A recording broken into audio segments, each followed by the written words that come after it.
In this video, we're going to go through the parts of speech. Parts of speech are different types of words that form the building blocks of a sentence. Understanding the parts of speech and what they do will help you to write well and correctly.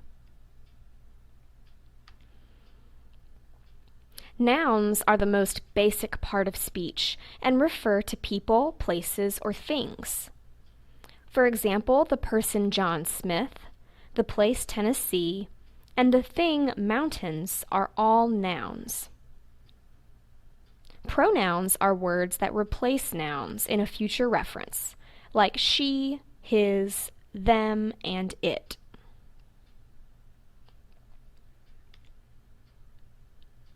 Remember that proper nouns, which refer to specific things, need to be capitalized.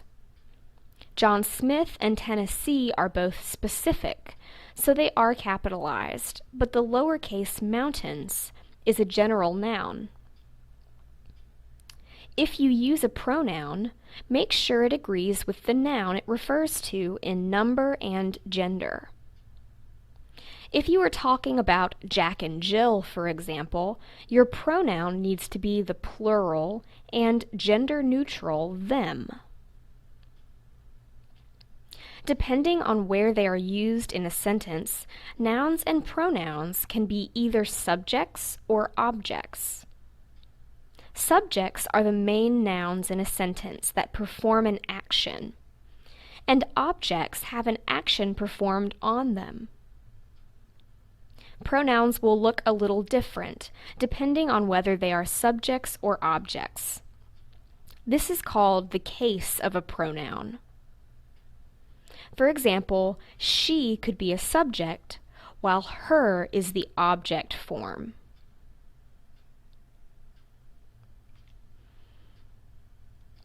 Verbs are the core of a sentence and refer to an action or state of being. Words like to run, jumped, and is are all verbs. Notice that the first two refer to actions and the third to a state of being. Can you tell that each of these verbs is just a little bit different? That's because they have different tenses. To run is the basic form of a verb. Jumped is in the past tense, and is in the present tense. Verbs always refer to the nouns that perform them, called subjects. If you have a sentence where a verb lacks a subject or a subject lacks a verb, that sentence is incomplete and incorrect. Remember that verbs must agree with subjects in number. That's why we say she runs, but they run. One verb is in the singular form and the other is plural.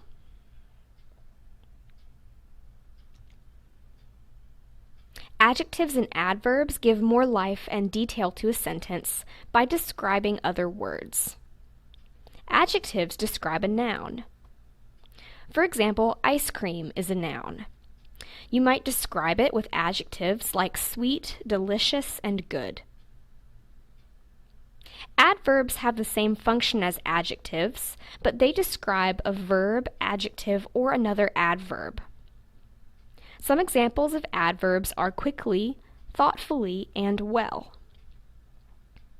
Can you tell a difference in the way adjectives and adverbs are written? Many adverbs have ly added to the end.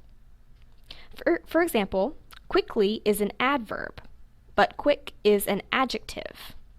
Someone might be quick or run quickly.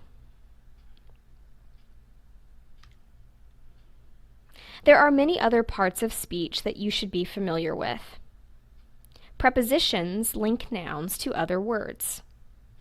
Some examples are to, at, after, and on. You might say we are going to the beach after dark. Conjunctions like and, but, or, and so join words together. You will see these in lists, like oranges, apples, and pears. Conjunctions can also join longer phrases of words. Finally, interjections are short exclamations. Some examples of these are "oh," "ouch," "hi," and "well." And these can be added into a sentence.